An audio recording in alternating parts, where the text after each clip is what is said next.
You know, in talking to a lot of members of the band gym, mobility is a big thing. It's something they want to continue to work on. Well, I've got a huge strategy that if you're not doing it right now, you're missing out. The strategy includes taking and improving your mobility and working on your mobility simultaneously during your strength training workout. I'm going to take you through 4 ways that you can go ahead and make mobility and strength training happen simultaneously.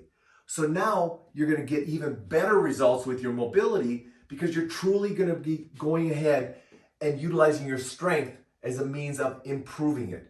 Let me take you through these 4 ways and how you can go ahead and incorporate these right away. First and foremost, you should be going ahead and using horizontal resistance. Now, why do I want to use horizontal resistance? Well, here's why. I'm going to take and put myself into a simple staggered stance chest press. Now, immediately with the band in a horizontal force, my trunk is engaged, which means I can't compensate through my low back because my trunk is kicking in. As a result, in this staggered stance, my hip flexor is going to have to open up. So if you have tight hip flexors, this is a great exercise to go ahead and mobilize your hip flexor while you're strength training your trunk. The other thing is you can work in multiple planes. So if I go ahead and I turn this into a single arm rotational row, I'm going ahead and reaching, working on lat mobility, working on hip rotation mobility, working on groin mobility while I'm reaching to go ahead and do my single arm row. And then lastly, it allows you to move in multiple bases of support. So again, I could go ahead and instead of going to a half one, I could drop into a double kneeling position, go ahead and work, and if I let myself come back just a little bit, engage my trunk, open up my hip flexors, and then I'm pressing out. So again, horizontal resistance allows you to go ahead and train your mobility very easily while you're going ahead and improving your strength. Number 2, change up your base of support. Don't use the same base of support all the time. Here's an example. If I go ahead and I just stand in a parallel stance and I do a squat, I'm going to get a certain amount of mobility. But what if I go ahead and put myself into a split stance and now do my squat? I'm immediately going to go ahead and start lengthening out things much more effectively. For example, I'm going to get much more hip flexor mobility here while I'm doing my squat. Let's go sideways. So I widen my base of support, and now I go ahead and I drop into my side lunge. Again, I'm going to improve my mobility by going into that. Let's go ahead, let's cross over, and let's do a 1-arm rotational pull.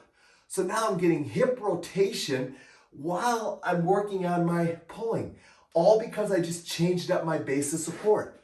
So really look at your base of support and don't just think standing. What about going into a parallel or a pillar position and working at having to go ahead and do some rowing or some pushing, or a half kneeling position where now you have to learn how to open up. So don't let just being on your feet be the only base of support that you can think of. Number 3, longer work sets. Now, this is something that people won't consider, but if you think about it, when you're working on mobility, you like to go ahead, it takes time to go ahead and free that joint up and mobilize that joint to the point where you say, okay, now I'm starting to move pretty well. Well, if you're going ahead, and let's just say you're doing a single arm row. If you go ahead and do a single arm row and you really emphasize going through big ranges of motion, but you do it for a longer work time, you're going to go ahead and juice those joints. You're going to make those tendons more pliable. And as a result, you're going to get better mobility response because you increased your work time.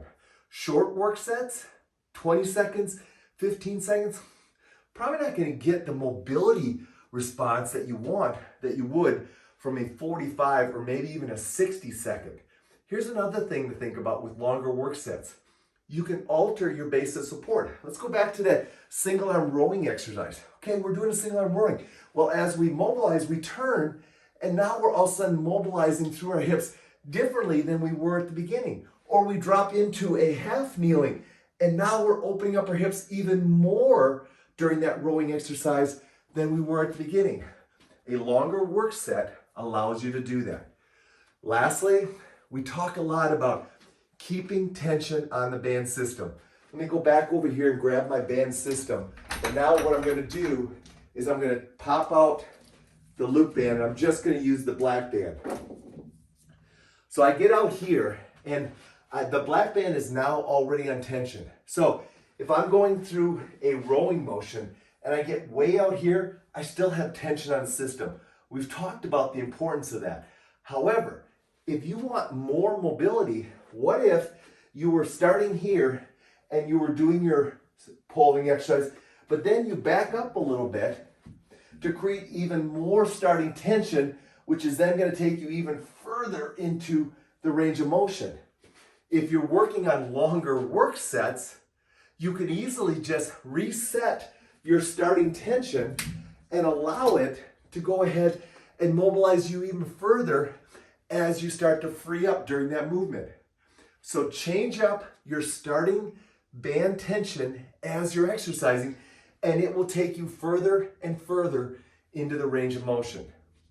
So there you go. 4 ways that you can go ahead and mobilize your body while you're strength training and go ahead and subsequently improve your time efficiency of your workout, but also keep working on that mobility, because it's something you and I both know. You've got to stay mobile so you can continue enjoying life outside the gym every day.